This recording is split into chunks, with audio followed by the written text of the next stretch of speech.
El Kybalión, los misterios de Hermes. Estás escuchando Lecturas para tu alma. Recuerda suscribirte, darle like, compartir y comentar para seguir recibiendo más contenido gratuito. Capítulo 1. La filosofía hermética.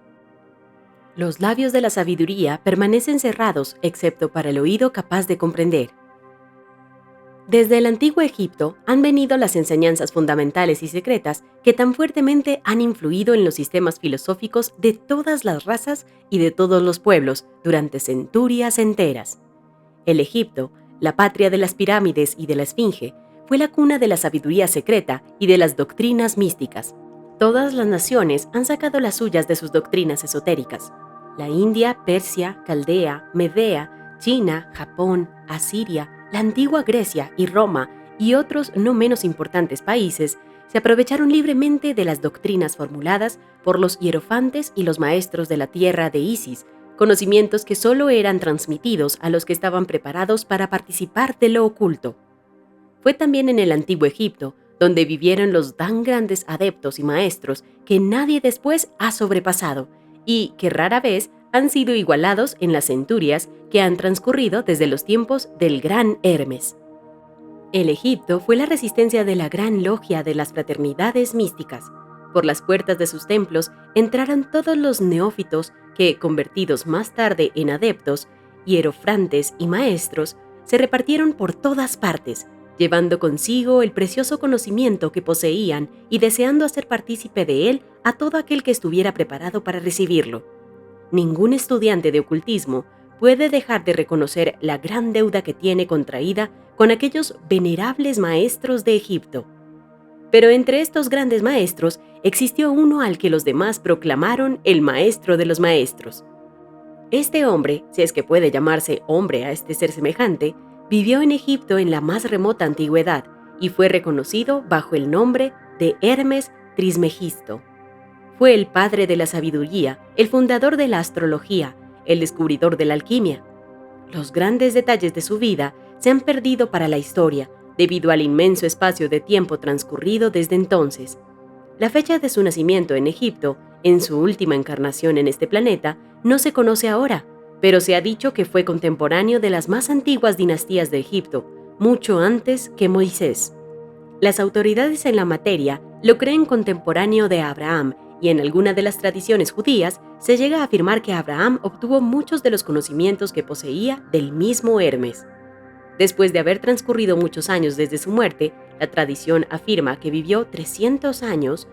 Los egipcios lo deificaron e hicieron de él uno de sus dioses bajo el nombre de Tot. Años después, los griegos hicieron también de él otro de sus dioses y lo llamaron Hermes, el dios de la sabiduría. Tanto los griegos como los egipcios reverenciaron su memoria durante centurias enteras, denominándole el inspirado de los dioses y añadiéndole su antiguo nombre, Trimegestio, que significa 3 veces grande.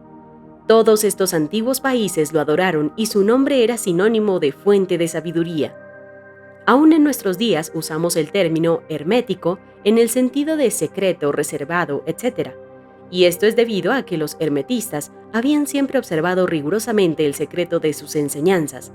Si bien entonces no se conocía aquello de no echar perlas a los cerdos, ellos siguieron su norma de conducta especial que les indicaba dar leche a los niños y carne a los hombres, cuyas máximas son familiares a todos los lectores de las escrituras bíblicas máximas que, por otra parte, habían sido ya usadas muchos siglos antes en la era cristiana. Y esta política de discerminar cuidadosamente la verdad ha caracterizado siempre a los hermetistas aún en nuestros días. Las enseñanzas herméticas se encuentran en todos los países y en todas las religiones, pero nunca identificada con un país en particular ni con una secta religiosa alguna. Esto es debido a la prédica que los antiguos instructores hicieron para evitar que la doctrina secreta se cristalizara en un credo. La sabiduría de esta medida salta a la vista de todos los estudiantes de historia.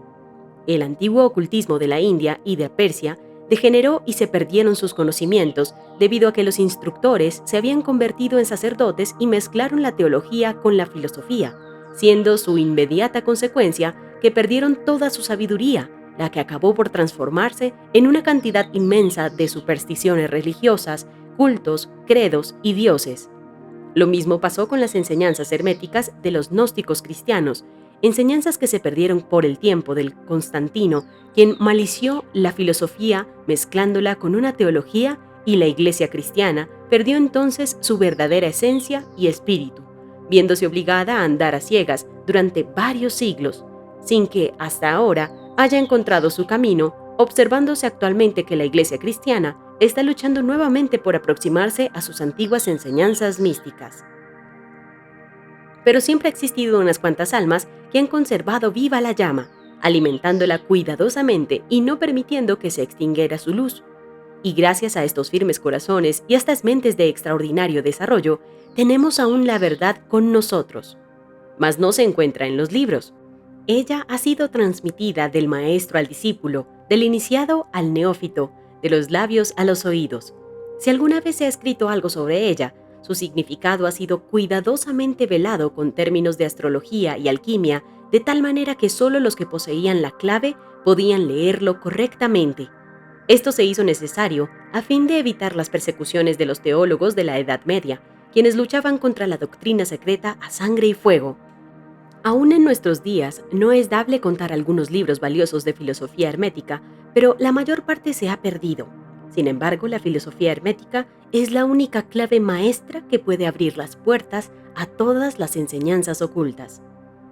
En los primeros tiempos existió una compilación de ciertas doctrinas herméticas que eran las bases fundamentales de toda la doctrina secreta y que habían sido hasta entonces transmitidas del instructor al estudiante, compilación que fue conocida bajo el nombre de El Kybalión, cuyo exacto significado se perdió durante centenares de años. Sin embargo, algunos que han recibido sus máximas de los labios a los oídos las comprenden y las conocen. Sus preceptos no habían sido escritos nunca hasta ahora. Son simplemente una serie de máximas y axiomas que luego eran explicados y ampliados por los iniciados. Estas enseñanzas constituyen realmente los principios básicos de la alquimia hermética, la que, contrariamente a lo que se cree, está basada en el dominio de las fuerzas mentales, más bien que en el de los elementos materiales, en la transmutación de una clase de vibraciones mentales en otras, más bien que en el cambio de una clase de metal en oro. La leyenda acerca de la piedra filosofal, que convertía todos los metales en oro, era una alegoría relativa a la filosofía hermética, alegoría que era perfectamente comprendida por todos los discípulos del verdadero hermetismo. En esta obrita invitamos a nuestros estudiantes a examinar las enseñanzas herméticas, tal como fueron expuestas en El Kybalión, explicadas y ampliadas por nosotros, humildes estudiantes de las mismas, que si bien llevamos el título de iniciados, somos, sin embargo, simples discípulos a pies de Hermes, el maestro. Transcribimos aquí muchas de las máximas y preceptos de El Kybalión, acompañadas por explicaciones y comentarios que creemos ayudarán a hacer más fácilmente comprensibles estas enseñanzas por los hombres modernos, especialmente teniendo en cuenta que el texto original ha sido velado a propósito con términos oscuros y desconcertantes. Esperamos que los lectores de esta obra sacarán tanto provecho del estudio de sus páginas como lo han sacado otros que han pasado antes por el mismo sendero que conduce a la maestría desde los tiempos de Hermes Trismegisto, el maestro de los maestros, el 3 veces grande hasta ahora. Dice el Kybalión: donde quiera que estén las huellas del maestro, allí los oídos del que está pronto para recibir sus enseñanzas se abren de par en par. Cuando el oído es capaz de oír, entonces vienen los labios que han de llenarlos con sabiduría. De manera que, de acuerdo con lo indicado, este libro solo traerá la atención de los que están preparados para recibirlo, y, recíprocamente, cuando el estudiante esté preparado para recibir la verdad, entonces este libro le llegará a él. El principio hermético de causa y efecto, en su aspecto de ley de atracción, llevará los oídos junto a los labios y el libro junto al discípulo. Capítulo 2. Los 7 principios herméticos. Los principios de la verdad son 7. El que comprende esto perfectamente posee la clave mágica ante la cual todas las puertas del templo se abrirán de par en par. El Kybalión. Los 7 principios sobre los que se basa toda la filosofía hermética son los siguientes. 1. El principio del mentalismo. 2. El principio de la correspondencia. 3. El principio de vibración. 4. el principio de polaridad. 5. El principio del ritmo. 6. El principio de causa y efecto. 7. El principio de generación. 1. El principio del mentalismo. El todo es mente, el universo es mental. Este principio encierra la verdad de que todo es mente. Explica que el todo, que es la realidad sustancial que se oculta detrás de todas las manifestaciones y apariencias que conocemos bajo los nombres de universo material, fenómenos de la vida, materia, energía, etc., y en una palabra, todo cuanto es sensible a nuestros sentidos materiales, es espíritu, quien en sí mismo es incognoscible e identificable, pero que puede ser considerado como una mente infinita, universal y viviente. Explica también que todo el mundo fenomenal o universo es una creación mental del todo, en cuya mente vivimos, nos movemos y tenemos nuestro ser. Este principio, al establecer la naturaleza mental del universo, explica fácilmente los varios fenómenos mentales y psíquicos que tanto han preocupado la atención del público y que sin tal explicación no son comprensibles y desafían toda hipótesis científica. La comprensión de este principio hermético de mentalismo habilita al individuo a realizar y conocer la ley que rige el universo mental, aplicándola a su bienestar y desarrollo. El estudiante de la filosofía hermética puede emplear conscientemente las grandes leyes materiales en vez de usarlas por casualidad o ser usado por ellas. Con la clave maestra en su poder, el discípulo puede abrir las puertas del templo del conocimiento mental y psíquico y entrar en el mismo, libre e inteligiblemente. Este principio explica la verdadera naturaleza de la energía, de la fuerza y de la materia, y el cómo y el por qué todas estas están subordinadas al dominio de la mente. Uno de los antiguos maestros escribió: "El que comprenda la verdad de que el universo es mental está muy avanzado en el sendero de la maestría". Y estas palabras son tan verdad hoy en día como lo eran cuando fueron escritas. Sin esta clave maestra, la materia es imposible, y el estudiante que no la posea en vano llamará a la puerta del templo. 2. El principio de la correspondencia. Como es arriba, es abajo; como es abajo, es arriba. Este principio encierra la verdad de que hay siempre una cierta correspondencia entre las leyes y los fenómenos de los varios estados del ser y de la vida, y el antiquísimo axioma hermético se refiere precisamente a esto y afirma: como es arriba, es abajo; como es abajo, es arriba. Y la comprensión de este principio da una clave para resolver muchos de los más oscuros problemas y paradojas de los misterios secretos de la naturaleza. Hay muchos planos que no conocemos, pero cuando aplicamos esa ley de correspondencia a ellos, mucho de lo que de otra manera nos sería incomprensible se hace tan claro a nuestra conciencia. Este principio es la aplicación universal en los diversos planos mental, material o espiritual del cosmos. Es una ley universal. Los antiguos hermetistas consideraban este principio como uno de los más importantes auxiliares de la mente, por cuyo intermedio se puede descorrer el velo que oculta lo desconocido a nuestra vida.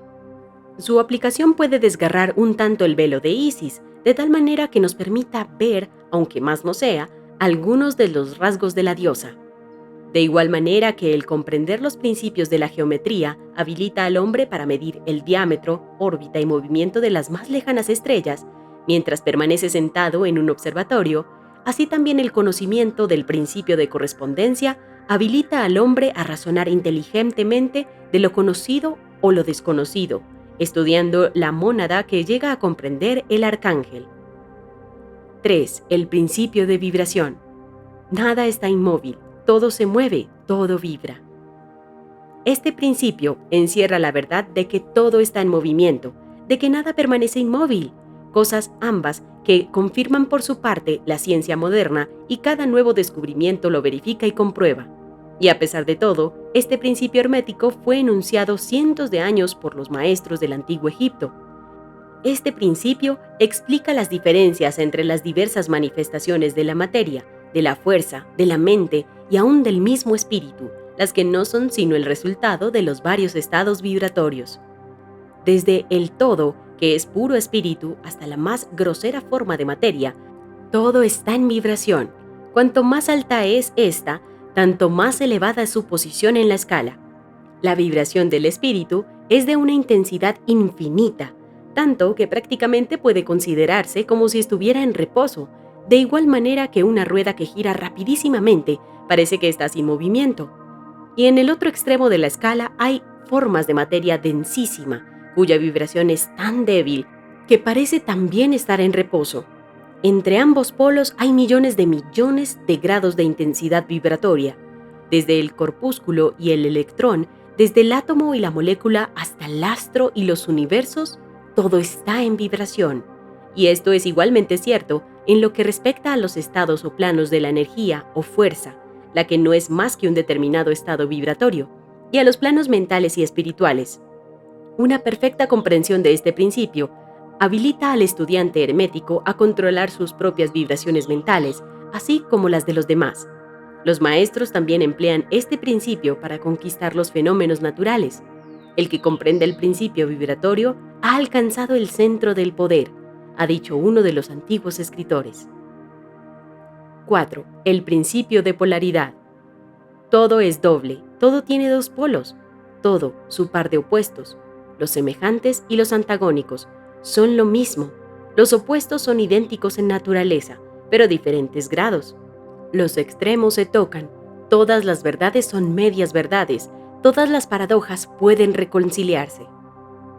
Este principio encierra la verdad de que todo es dual, todo tiene dos polos, todo su par de opuestos, afirmaciones que son de otros tantos axiomas herméticos. Explica y dilucila las antiguas paradojas que han dejado perplejos a tantísimos investigadores y que literalmente decían: la tesis y la antítesis son idénticas en naturaleza, difiriendo solo en grado. Los opuestos son idénticos en realidad, diferenciándose de su graduación. Los pares de opuestos pueden conciliarse, los extremos se tocan. Todo es y no es al mismo tiempo. Toda verdad no es sino media verdad. Toda verdad es medio falsa, etc. Este principio explica que en cada cosa hay dos polos, dos aspectos, y que los opuestos no son en realidad sino los dos extremos de la misma cosa, consistiendo la diferencia simplemente en diversos grados entre ambos. El calor y el frío, aunque opuestos, son realmente la misma cosa, consintiendo la diferencia simplemente en diversos grados de aquella. Mirad un termómetro y tratad de averiguar entonces dónde empieza el calor y dónde termina el frío. No hay nada que sea calor absoluto en realidad, indicando simplemente ambos términos, frío y calor, diversos grados de la misma cosa, y que ésta se manifiesta en esos opuestos no es más que los polos de esto que se llama calor, o sea, la manifestación del principio de polaridad que nos ocupa. El mismo principio se manifiesta en la luz y la oscuridad, las que, en resumen, no son sino la misma cosa, siendo ocasionada la diferencia por la diversidad de grado entre los dos polos del fenómeno. ¿Dónde termina la oscuridad y empieza la luz? ¿Cuál es la diferencia entre grande y pequeño? ¿Cuál entre duro y blando? ¿Cuál entre alto y bajo? ¿Cuál entre positivo y negativo? El principio de polaridad explica esta paradoja. El mismo principio opera de idéntica manera en el plano mental. Tomemos por ejemplo el amor y el odio, dos estados mentales completamente distintos aparentemente, y notaremos que hay muchos grados entre ambos, tantos que las palabras que nosotros usamos para designarlos, agradable y desagradable, se esfuman una en la otra, hasta tal punto que muchas veces son incapaces de afirmar si una cosa nos causa placer o disgusto. Todas no son más que graduaciones de una misma cosa, como lo comprenderéis claramente por poco que meditéis sobre ello. Y aún más es esto: es posible cambiar o transmutar las vibraciones de odio por vibraciones de amor en la propia mente y en la mente de los demás, lo que es considerado lo más importante por los hermetistas.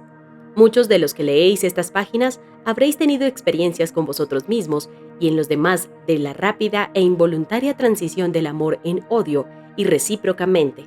Y ahora comprenderéis la posibilidad de efectuar esto por medio del poder de la voluntad, de acuerdo con las fórmulas herméticas.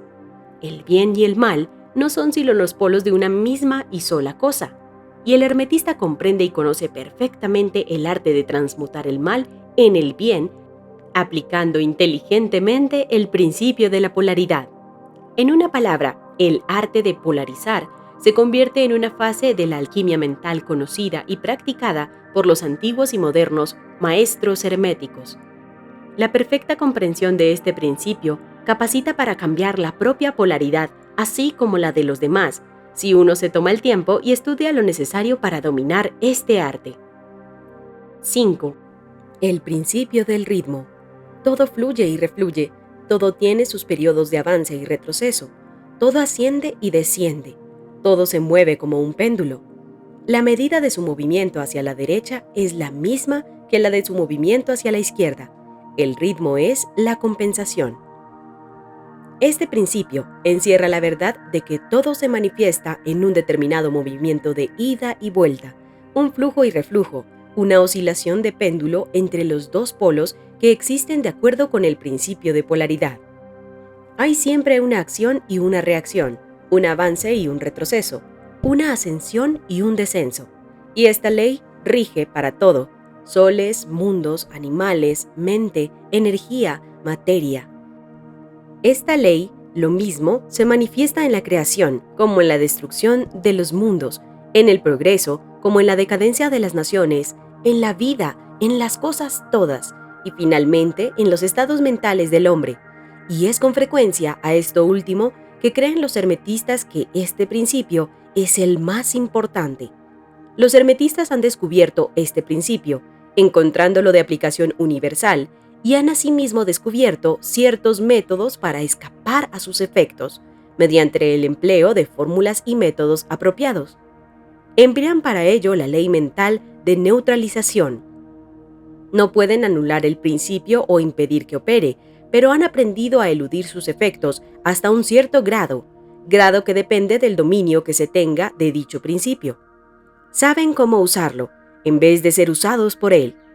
En este y en otros parecidos métodos consiste la ciencia hermética. El maestro se polariza a sí mismo en el punto donde desea quedarse, y entonces neutraliza la oscilación rítmica pendular que tendería a arrastrarlo hacia el otro polo. Todos los que han adquirido cierto grado de dominio sobre sí mismos ejecutan esto hasta cierto punto, consciente o inconscientemente, pero el maestro lo efectúa conscientemente y por el solo poder de su voluntad alcanza un grado tal de estabilidad y firmeza mental casi imposible de concebir por esa inmensa muchedumbre que va y viene en un continuado movimiento ondulatorio, impulsada por ese movimiento del ritmo. Este, así como el de la polaridad, ha sido cuidadosamente estudiado por los hermetistas y los métodos de contrabalancearlos, neutralizarlos y emplearlos forman una de las partes más importantes de la alquimia mental hermética. El principio de causa y efecto. Toda causa tiene su efecto, todo efecto tiene su causa, todo sucede de acuerdo a la ley. La suerte no es más que el nombre que se le da a la ley no reconocida. Hay muchos planos de causalidad, pero nada escapa de la ley. El principio encierra la verdad de que todo efecto tiene su causa y toda causa su efecto. Afirma que nada ocurre casualmente y que todo ocurre conforme a la ley. La suerte es una palabra vana, y si bien existen muchos planos de causa y efectos, dominados los superiores a los inferiores, aún así ninguno escapa totalmente a la ley. Los hermetistas conocen los medios y los métodos por los cuales se puede ascender más allá del plano ordinario de causas y efectos, hasta cierto grado, y alcanzando mentalmente el plano superior, se convierten en causas en vez de efectos. Las muchedumbres se dejan llevar arrastradas por el medio ambiente que las envuelve o por los deseos y voluntades de los demás, si estos son superiores a las de ellas. La herencia, las sugestiones y otras múltiples causas externas las empujan como autómatas en este gran escenario de la vida. Pero los maestros, habiendo alcanzado el plano superior, dominan sus modalidades, sus caracteres, sus cualidades y poderes, así como el medio ambiente que los rodea, convirtiéndose de esta manera en dirigentes en vez de ser los dirigidos. Ayudan a las masas y a los individuos a divertirse en el juego de la vida, en vez de ser ellos los jugadores o los autómatas movidos por ajenas voluntades. Utilizan el principio en vez de ser los instrumentos. Los maestros obedecen a la causalidad de los planos superiores en que se encuentran, pero prestan también su colaboración para regular y regir en su propio plano. En lo dicho está condensado un valiosísimo conocimiento hermético, que el que sea capaz de leer entre líneas lo descubra es nuestro deseo. El principio de generación. La generación existe por doquier, todo tiene su principio masculino y femenino. La generación se manifiesta en todos los planos.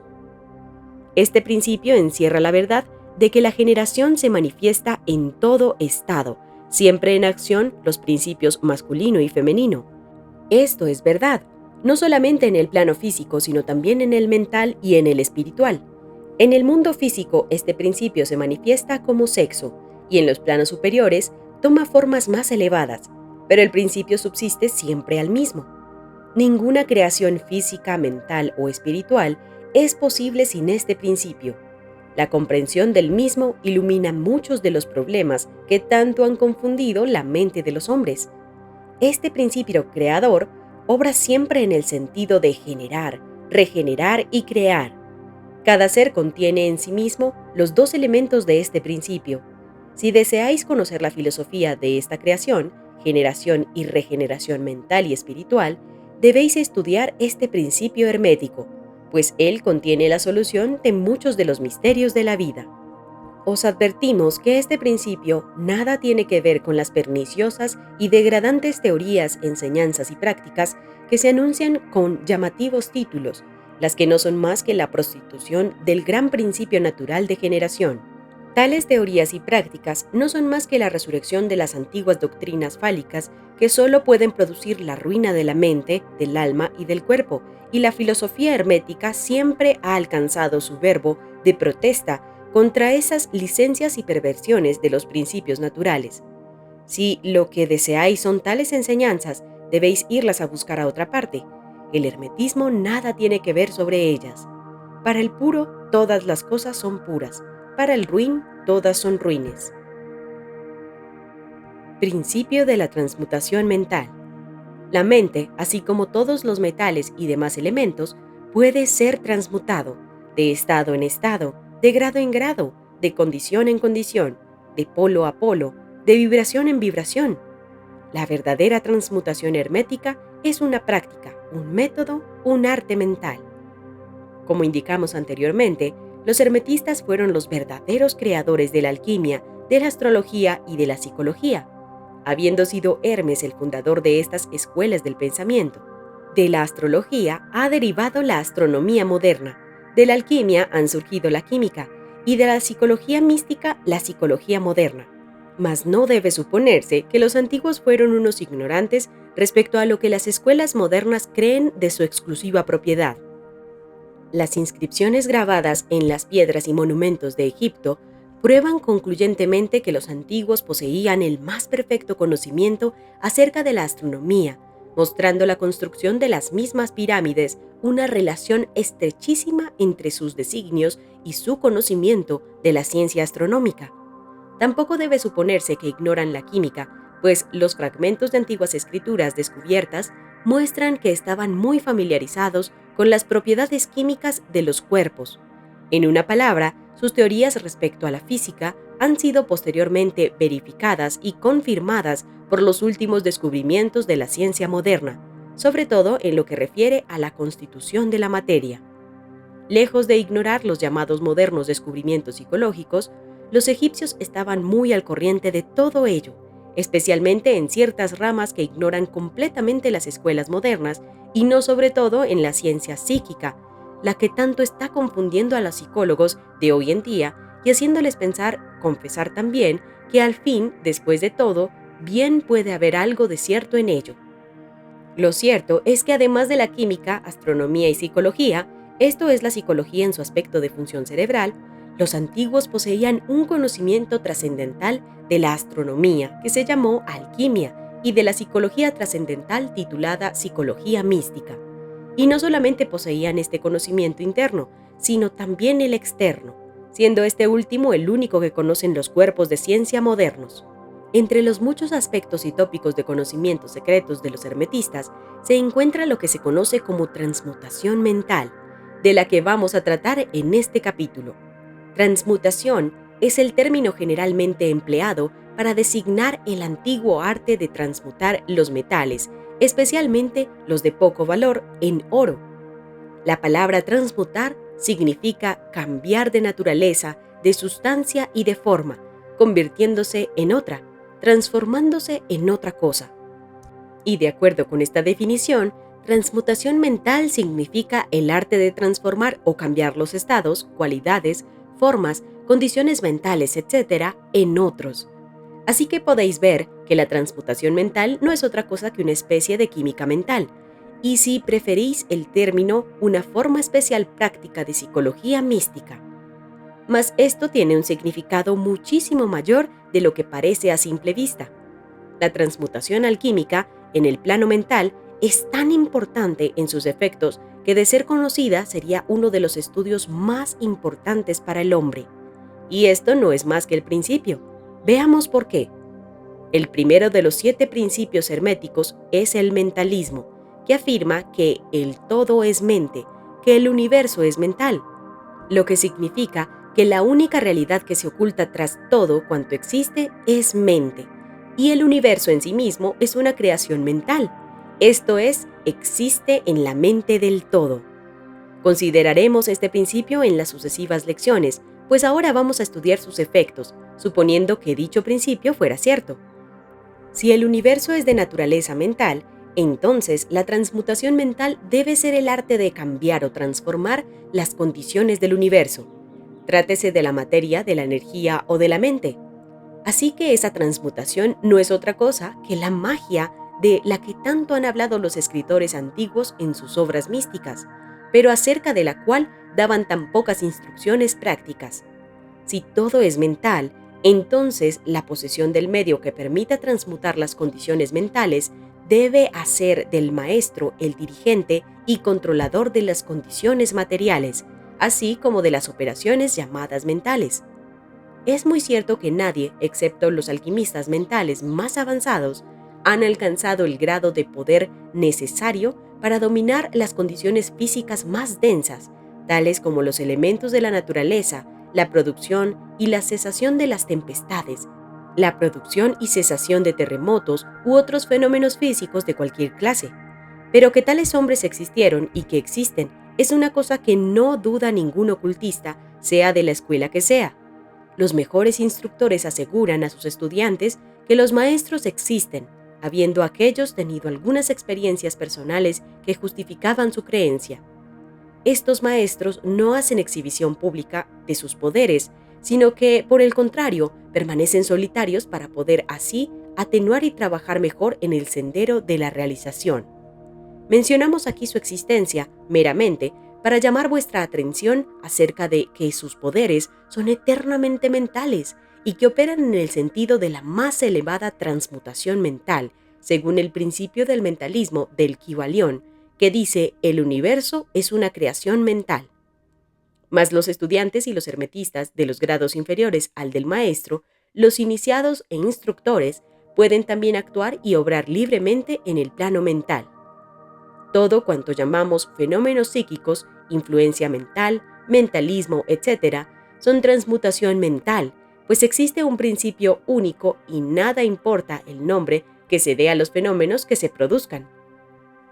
El que practica la transmutación mental trabaja en ese plano, transformando condiciones y estados mentales en otros, de acuerdo con fórmulas más o menos eficaces. Los varios tratamientos, afirmaciones, autogestiones, etc., de las escuelas mentalistas no son más que esas mismas fórmulas, muy a menudo imperfectas e empíricas, del arte hermético.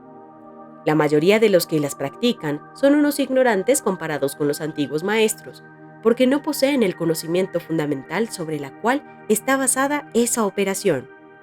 No solamente los estados mentales de uno mismo pueden ser transmutados según métodos herméticos, sino que también puede hacerse esto con la mentalidad de los demás y efectivamente todos sufrimos transformaciones mentales de cualquier índole inconscientemente, por lo general, pero a veces conscientemente, cuando comprendemos algo acerca de las leyes y principios que los rigen y sobre todo cuando los demás ignoran los medios de protegerse a sí mismos.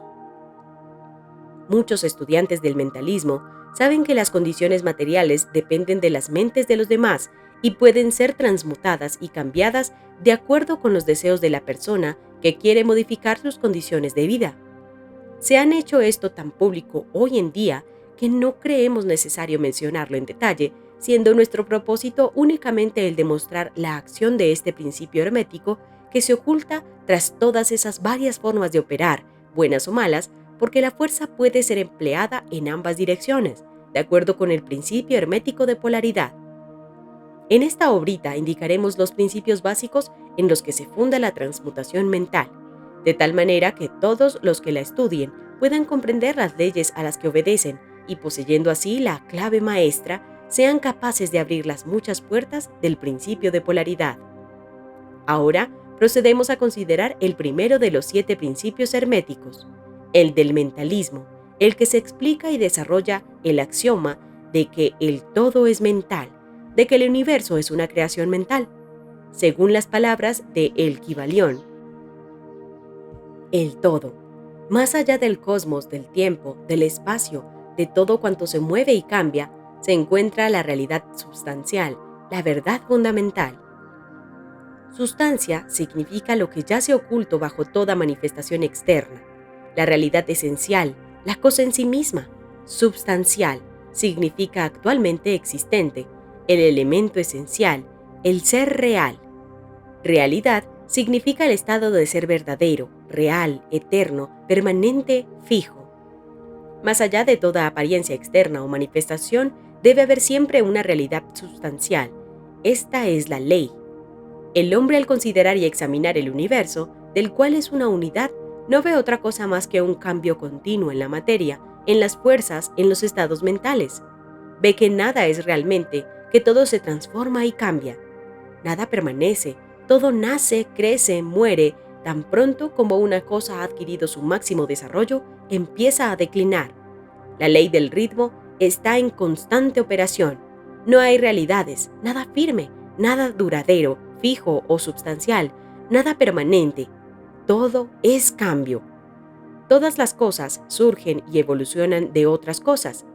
Hay una acción continua que es seguida siempre de su reacción correspondiente. Todo fluye y refluye, todo se construye y derrumba, todo es creación y destrucción, vida y muerte. Y si el hombre que tal examen hace y tales cosas ve fuera de pensador, comprendería que todas esas cosas en perpetuo cambio no pueden ser sino simples apariencias externas o manifestaciones de algún poder que se oculta tras ellas, de alguna realidad substancial encerrada en las mismas.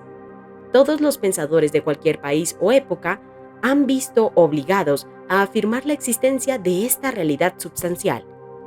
Todas las filosofías, cualquiera que haya sido su nombre, se han basado en esta idea. Los hombres han dado en esta realidad sustancial muchos nombres. Algunos le han denominado Dios, otros divinidad infinita y eterna energía, materia, etc. Pero todos han reconocido su existencia. Es evidente por sí misma, no necesita argumentos. En estas lecciones hemos seguido el ejemplo de algunos de los más grandes pensadores del mundo, antiguos y modernos, los maestros herméticos, y hemos denominado a este poder que se oculta tras todas estas manifestaciones, a esta realidad substancial, por su nombre hermético del todo, cuyo término nos parece es el más amplio de los que puede emplear el hombre. Aceptamos y enseñamos las teorías de los grandes pensadores herméticos, como también las de las almas iluminadas que han ascendido a planos superiores de existencia. Uno y otros afirman que la naturaleza íntima del todo es incognoscible, y esto debe ser así efectivamente, pues nadie excepto el todo mismo puede comprender su propia naturaleza y su propio ser. Los hermetistas creen y enseñan que el todo es en sí mismo, es y debe ser incognoscible. Consideran las teorías y especulaciones de los teólogos y metafísicos respecto a la naturaleza íntima del todo como esfuerzos infantiles de mentes mortales para sorprender el secreto del infinito. Todos estos esfuerzos han fracasado siempre y seguirán fracasando debido a la naturaleza misma de la tarea. El que especula sobre ello se encuentra perdido en un laberinto de pensamientos sin salida y si persiste en su intento acaba por perder toda capacidad para razonar sanamente hasta llegar a serle imposible la vida. Se encontraría en una situación parecida a la de la ardilla que en la jaula se pone a girar en su rueda sin moverse del mismo sitio, continuando tan prisionera como antes de haber comenzado. Y aún muchos más presuntuosos son esos que tratan de atribuir al todo la personalidad de cuáles propiedades, características y atributos de ellos mismos, como si el todo tuviera las emociones, sentimientos y características de los humanos.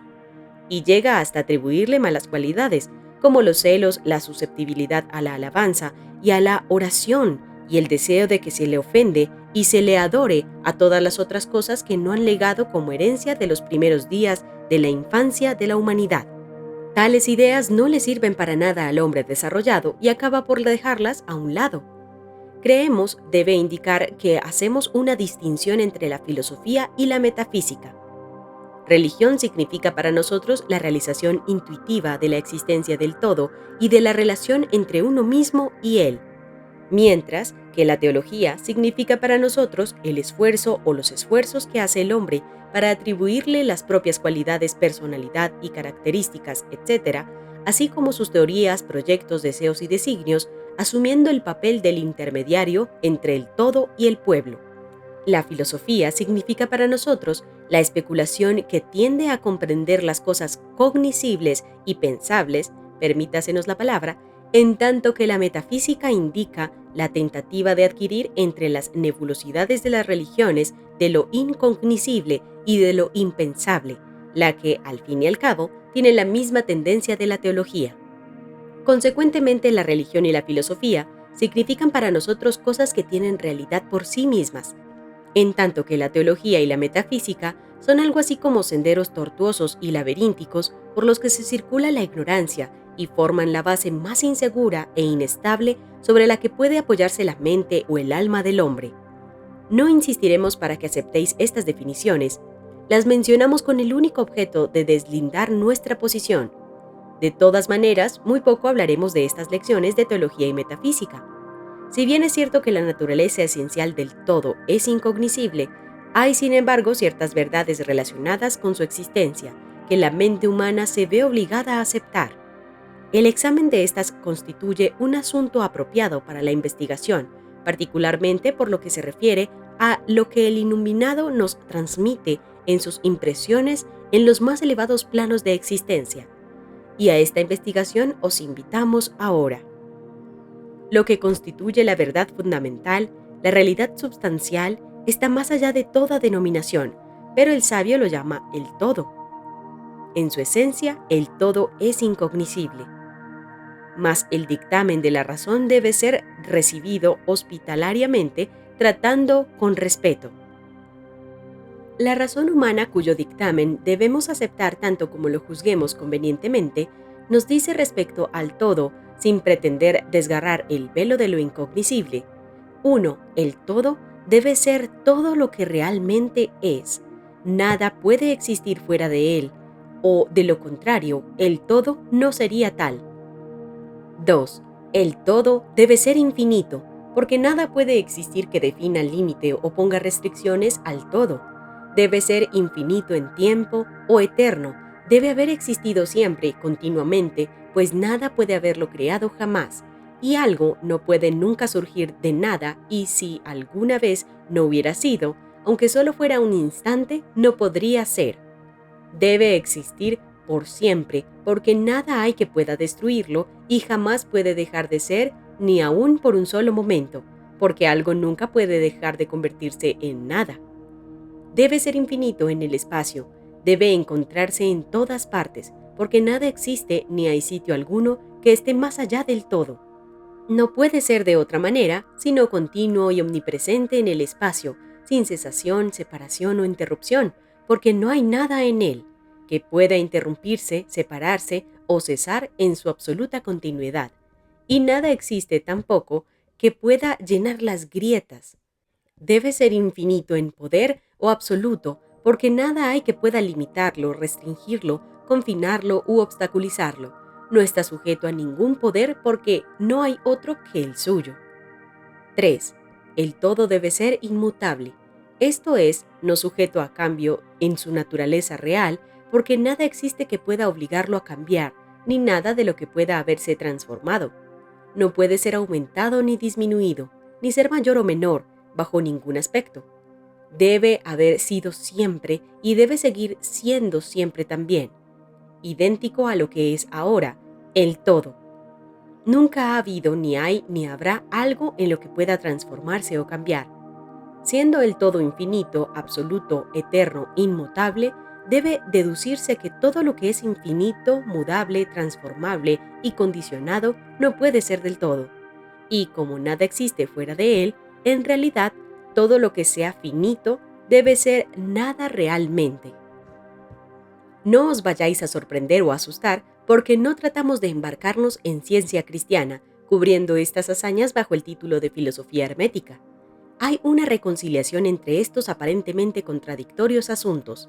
Tened paciencia, que a todo llegaremos a su debido tiempo. Vemos en torno a nosotros eso que se llama materia, la que constituye las bases físicas de todas las formas. ¿Es el todo materia simplemente? Absolutamente no. La materia no puede manifestar vida o mentalidad, y como la mente está manifestada en el universo, el todo no puede ser materia, pues nada asciende más allá de su propia fuente. Nada puede manifestarse en un efecto si no lo está también en la causa. Nada puede evolucionar o emerger como consecuente si no está involucrado o involucionado como un antecedente. Y además la ciencia moderna nos dice que la materia no existe realmente, sino que es energía o fuerza interrumpida. Esto es, energía o fuerza en un grado menor de intensidad vibratoria. Como ha dicho recientemente un escritor, la materia se sumerge en el misterio. Aún la ciencia materialista ha abandonado la teoría de la materia y ahora descansa sobre la base de la energía. ¿Es pues el todo mera fuerza o energía? No. La fuerza, tal como la entiendan los materialistas, es una cosa ciega, mecánica, carente de vida o mentalidad. La vida y la mente no pueden nacer de ciega energía por las razones dadas un momento. Nada puede surgir más alto que su propia fuente, nada evoluciona si no ha involucionado, nada se manifiesta en un efecto si no está en la causa. Así que el todo no puede ser mera fuerza o energía, porque si lo fuera no existiría, y eso se llama mente y vida, y ambas sabemos que existen, porque nosotros estamos vivos y estamos empleando nuestra mente en considerar esta cuestión, y en iguales condiciones se encuentran los que afirman que la energía es todo. ¿Qué es lo que hay superior a la materia y a la energía y que sepamos que existe en el universo? Vida y mente en todos sus diversos grados de desenvolvimiento. Entonces preguntaréis, ¿queréis significar que el todo es vida y mente? Sí y no, es nuestra respuesta. Si entendéis por vida y mente lo que nosotros, pobres mortales, conocemos de ellas, no, el todo no es eso. Mas, ¿qué clase de vida y mentalidad significáis? Preguntaréis. La contestación es mente viviente, tan amplia como nosotros podamos concebirla, puesto que la vida y la mente son muy superiores a la fuerza puramente mecánica o a la materia. Mente infinita y viviente si se compara con la vida y la mentalidad infinita. Queremos indicar eso que quieren significar las almas iluminadas cuando reverentemente pronuncian la palabra espíritu. El todo es viviente, es mente viviente e infinita. Los iluminados lo llaman espíritu. Escucha el siguiente capítulo de este libro en el próximo video. Espero te haya gustado. Si es así, deja tu like, un comentario y comparte con alguien más para que podamos seguir creciendo en nuestra comunidad. Te espero en el próximo audiolibro para tu alma.